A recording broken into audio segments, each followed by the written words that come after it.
Wellness tips sa Health Check Plus. Katawan, kagandahan, kagalingan, ating alagaan. Dito lang yan sa Wellness tips sa Health Check Plus. Nagbabalik ang Health Check Plus, ang programang pinagkakatiwalaan ng mga eksperto. Sa pagpapatuloy ng ating panayam, kasama pa rin natin si Ms. Chari Roma, isang registered psychologist at registered psychometrician at certified mental health first responder din. Magandang araw po muli sa inyo, Ms. Chari. Magandang araw din po, Teacher Ellie, at magandang araw din po sa ating mga health checkers. Ms. Cha, tuloy-tuloy na po natin ang ating kwentuhan tungkol po sa National Suicide Prevention Month ngayong September, no? So, Ms. Cha, ang dami po nating napag-usapan kanina, pero meron po tayong katanungan dito. Kapag na-diagnose na po na may mental health issue o concern ng isang kapamilya o kaibigan, ano po ang dapat na unang gawin? Ang unang hakbang po, Teacher Ellie, ay ang pagtanggap at pagbibigay po ng suporta. Huwag po nating sisihin or iwasan po yung tao at tumulong po tayo na masigurado po natin na yung kapamilya po natin o yung kaibigan po natin ay makakuha ng tamang suporta at tulong po or gamutan kung kailangan. And syempre yung follow-up din po ay importante din po para sa kanila. Ms. Chabuti, na banggit po ninyo yan, at parang napakadaling sabihin, yung pagtanggap. Pero sa inyong experience po bilang isang psychologist at isang psychometrician, ano po yung itsura nitong pagtanggap po? Paano po ba ito ginagawa? Ano po yung inyong practical advice para sa aming mga health checkers? Yung pagtanggap po na sinasabi natin ay kung saan tayo po ay nakikinig at pinapakita po natin sa tao na they are being seen, heard, and understood.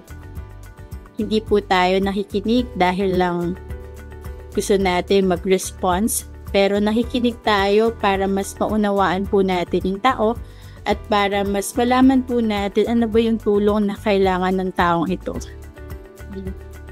Napakaganda nung inyong sinabi, Ms. Chanos, na talagang makikinig tayo para mas maunawaan at ma-identify natin kung paano pa ba natin matutulungan ng ating mga kaibigan o kapamilya na mayroong mga ganitong concerns. So, Ms. Cha, nabanggit niyo rin po kanina na isa sa mga pwede nating ibigay bilang suporta ay ma-make sure na sila ay nabibigyan ng gamutan.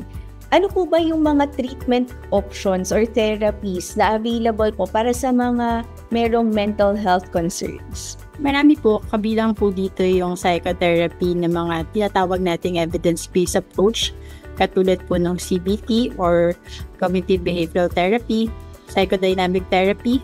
Meron din po medication kung kinakailangan po, pero yung medication po, ito po ay piniprescribe po ng ating mga medical doctors katulad ng psychiatrist. Meron po pala nito, Ms. Cha, pero kailangan yung mga gamot po ay prescribe. Tama po ba? Yes po. Importante po na ito po ay pinescribe po ng ating medical doctors kasi po madalas yung kombinasyon po ng therapy at gamot po ay epektibo po para sa mga tao na mayroong mental health struggles. Kasi alam niyo po, Ms. Cha, marami pong nag-iisip na kapag meron po na diagnose na ganito, ay parang nawawalan sila ng pag-asa. So maganda po na ipaabot natin sa ating mga health checkers ngayon na meron naman po palang mga options, treatment options para sa kanila. Ms. Cha, pero marami din po kaming naririnig na pang matagalan po ang mga ganitong gamutan o talagang panghabang buhay na po ba ito? Ano po ba yung sa experience ninyo? Ano po yung, gaano po katagal ang mga gamutan para sa mga ganitong mental health conditions? Teacher Ellie, depende kasi siya sa support system and coping skills ng isang tao. Kung maganda po yung support system ng isang tao, mas nakikita po natin yung progress niya sa therapy sessions or yung pagbabalik ng kanyang sigla at makita niya yung hope na hindi niya po nakita ng mga panahon na nawawalan po siya ng pag-asa. Isa din po yung coping skills po. Ano-ano ba yung mga bagay na ginagawa niya para matulungan niya po yung sarili niya. So, wala po siyang direktang or certain numbers of session or years para masabi natin na ito yung haba ng treatment. Again, depende po ito sa isang individual kasi po tayo po ay may iba't ibang coping skills at iba-iba rin po yung support system natin. Yung iba po, suportado sila ng kanilang pamilya, kaibigan, at yung mga katrabaho. Yung iba naman po, medyo yun po yung kailangan nila, no? Para po sila ay mas mabilis po yung kanilang paggaling or mas para po mas mabilis po yung pag-overcome po nila dun sa mga everyday challenges po nila. Maganda po na nalinawan natin yan, Miss Shano, kasi may mga nag-iisip na pang forever pagka sinabi mong gamutan, lalong-lalo na sa mga mental health concerns. Pero dami po palang factors natin sa dito. Malaki sa factor na ito ay yung coping skills at support system na meron ng isang individual. Yes. Siya, marami po tayong mga tanong po dito. Meron pong pinadalang katanungan po dito, Miss Cha. Sabi po niya, what should I do if I am struggling or someone I know is having thoughts of suicide? Unang-una po, wag po nating baliwalain. Kagad po tayong makinig or tanongin po natin kung may plano po siya at wag po natin siyang iwanan kung mataas po yung risk niya. Pag sinabi po nating mataas yung risk, ibig pong sabihin very specific po yung plan niya ng kanyang suicide plans or suicide attempts po. So kapag high risk po ang isang individual, pwede po natin siyang dalhin agad sa health professional or ER po. So ito po pala, Miss Cha, ay isang emergency na. Kasi nabanggit niyo po ER kami pupunta. Tama po ba? Yes po. Kapag po nakikita natin na high risk po yung isang individual, no? Yung tipo na siya po ay may attempt na gumawa ng bagay, no, na hahantong po sa pagkawala po niya. Ayan po mga health checkers. So nabanggit po sa atin ni Miss Cha na ito ay isang emergency kapag yes po very specific. So mas maganda po na samahan natin. Wag po natin iwan kapag po tayo ay nakakaramdam ng ganito or kapag may kamag-anak o kaibigan tayong nakitaan ng mga ganito, no? So kailangan samahan po natin sila sa health professional at kung pwede ay dalhin na sa pinakamalapit na emergency room. So, alam niyo po, Miss Cha, nabanggit po natin kanina na may mga pwedeng iwasan na mga pwedeng mga words, no, tulad ng mga okay lang yan, mga ganyan, no. Miss Cha, paano naman po natin maiiwasan yung mga pagiging toxic positivity, yung tipong kaya mo yan o isipin mo na lang na may mas mahirap sa'yo. Marami po kaming naririnig na ganyan. Nakakatulong po ba yun o nakakasama? Ano po yung masasabi ninyo sa amin? Yes po. Marami po sa atin, no, yung nakaka-experience po ng tinatawag nating toxic positivity. Kung titignan po natin, maganda naman po yung intensyon ng tao na nagsasabi ng kaya mo yan or dasal lang yan. However, yung tumatanggap po ng mga salita po na yon, though tinatawag natin siyang encouraging words minsan sa iba, no? Pero yung tumatanggap po ay nakaka-feel ng invalidation. Nararamdaman po nila na parang nadidismiss yung pain nila. Nararamdaman po nila na parang minamaliit yung karanasan nila. Lalong-lalo na po kung yung karanasan nila ay kinukumpara dun sa karanasan ng ibang tao. So, mahalaga po na nakikinig tayo and tinatanggap po natin yung mga kwento or yung sinasabi po ng iba sa atin, no? Kumbaga, nakikinig po tayo ng may pagtanggap. Nakikinig po tayo ng walang kondisyon. Nakikinig po tayo na may intention tayo na tumulong dun sa tao. Alam niyo po, Miss Cha, magandang reminder po yan, ano. Ano po ba yung itsura nito, yung pagtanggap? Nabanggit po natin yan kanina, no? Pero madalas po, ay nalilito kami at maraming medyo natatakot din, no, na may mali ngang masabi. Lagi po ba na kailangan na may sabihin kapag po may nag-share po sa amin ng kanilang struggles, no? Ano po yung magandang approach kung paano po yung pagsagot namin sa kanilang mga sinishare sa amin? Actually, Teacher Ellie, malaking bagay na yung presensya eh. Malaking bagay na sa tao yung ma-feel nila na may nakikinig sa kanila.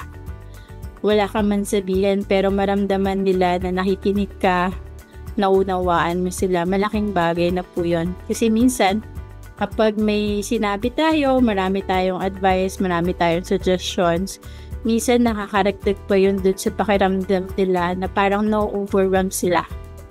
No? Though may mga tao na nakakaranas ng mental health struggles na sinasabi nila, alam naman namin yun eh. Ang kailangan namin is yung tao na makikinig sa amin.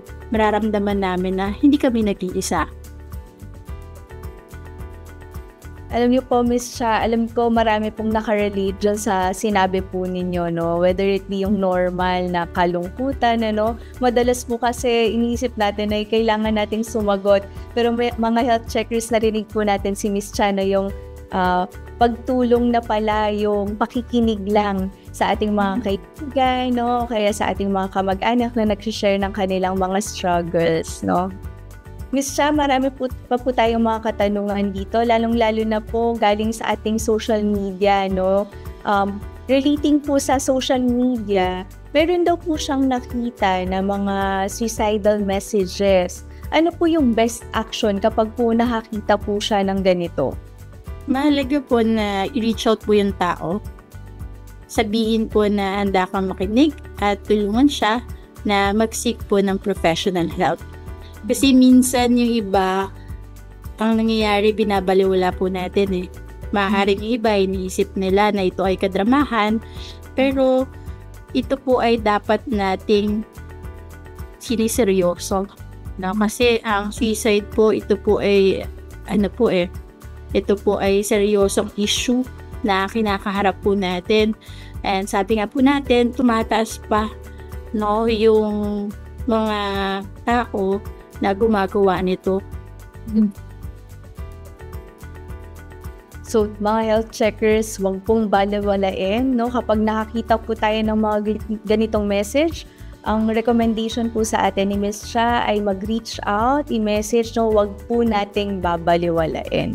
Miss Cha, sa panahon ngayon, napakalaki ng epekto ng social media, no? Paano po ito nakaka-apekto sa mental health ng ating kabataan? Lalo na po nabanggit ninyo na sila po yung mga may tumataas na ganitong rates, ano?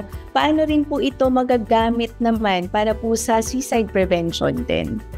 Magagamit po natin yung social media by sharing yung mga yung mga infographics kung tawagin, no? Yung mga nagbibigay impormasyon kung ano nga po ba yung pwede natin gawin at sino-sino yung pwede nating lapitan. Talagang maganda nga po yan na dyan natin i-maximize, no? Miss Cha, ang ating social media magamit na ipakalat yung tamang impormasyon kung paano po tayo makakakuha ng tulong, ano? So, Miss Cha, sa inyo pong karanasan bilang isang psychologist, ano naman po ang papel ng schools, no, or paaralan natin sa suicide prevention? Malaki po yung role ng school o paaralan sa suicide prevention. Malaga po na nagbibigay po ng safe space ang paaralan para po sa mga estudyante na nakangailangan po ng tulong. Kaya naman po, malaking bagay yung role po ng mga guidance counselors natin at yung mga teachers po natin, no, na laging nandyan para makinig po sa mga estudyante natin. Mahalaga din po na nagbibigay po sila ng mga mental health awareness para po mabawasan yung stigma. And maganda din po na magbigay din sila ng referral system No, para alam din po ng mga tao sa eskwelahan kung ano po yung gagawin nila. Kung sakaling may mga estudyante na may mga suicidal thoughts or suicidal attempts po. Malaki po pala yung role ng ating mga schools, Miss Cha, no, for suicide prevention. So, Miss Cha, paano naman po yung ating mga community at mga barangay? Ano po yung ma-advise po ninyo para po mapalaganap itong tamang impormasyon para po sa suicide prevention? Sa mga community po natin at sa mga barangay, yung marirecommend po sa kanila is maganda rin po kung makapagbigay po sila ng mga mental health awareness o pwede rin naman pong training kung paano po magbigay ng psychological first aid yung mga barangay officials po sa mga tao na nangangailangan nito, lalo na kapag may mga natural disasters, no, para po kung may mga seminars po or training, mabawasan po yung stigma and makapagbigay din po tayo ng referral system para po alam din ng barangay kung ano po yung mga numbers, telephone numbers na pwede po nilang ibigay para tawagan po ng mga taong nakakaranas po ng mga mental health issues. Miss Cha, ang dami niyo pong advice, no, para sa ating mga kapamilya, sa ating mga barangay. Pero nabanggit niyo po kanina na malaking bagay ang coping skills ng bawat individual, no? Ano po yung advice po ninyo sa aming mga health checkers para po palakasin ang aming coping skills po para mas maganda ang aming mental health? Sa mga health checkers po natin, malaking bagay na magkaroon tayo ng maayos at sapat na tulog. Kasi kapag tayo po ay laging kulang sa tulog, higher risk po yan for depression and anxiety. Malaking bagay din po na meron tayong physical activities o yung mga ginagawa po sa bahay, exercise, workout. Kasi po kapag tayo po ay nag-ehersisyo, na sumisigla po yung katawan po natin, and at the same time po, nagiging stable din po yung mood natin. And another coping skills din po na pwede natin gawin, syempre yung pagkain sa tamang oras. Kasi nakakatulong din po yung pagkain para i-nourish yung body natin and para hindi rin po tayo maging moody, no? Kasi sabi nga, you are not you when you're hungry. So, marami sa atin kapag nagugutom, mainitin na ang ulo, no? And malaking bagay din po yung meron tayong kausap.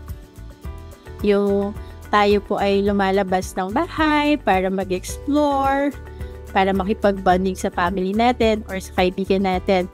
And syempre, sana hindi mawala yung kumustahan. Ang lagi nga po namin sinasabi sa clinic po namin, ang kumusta ay simula ng ginhawa.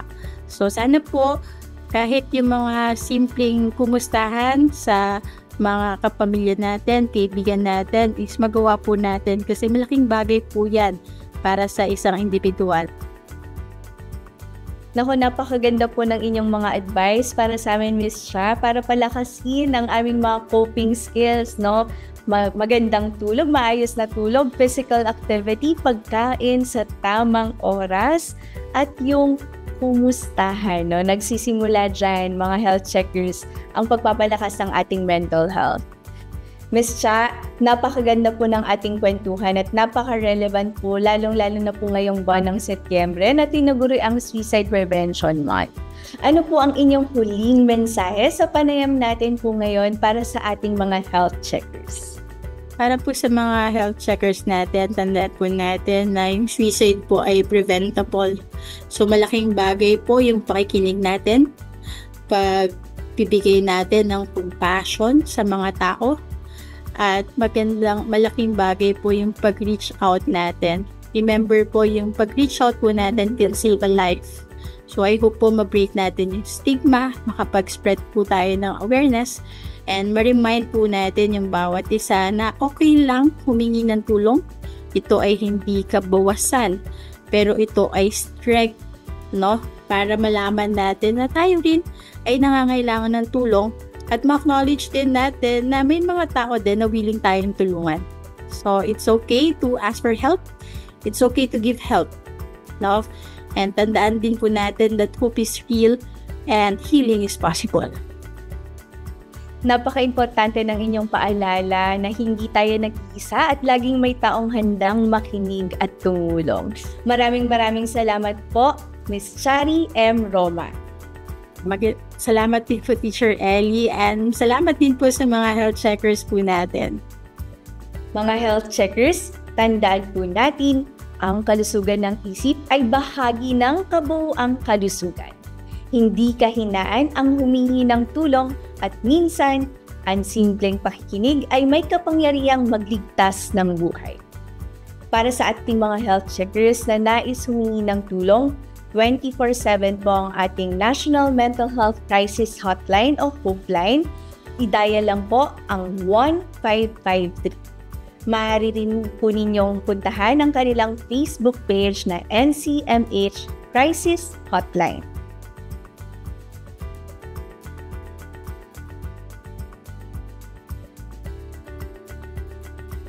Alagaan ng isip, alagaan ng isa't isa.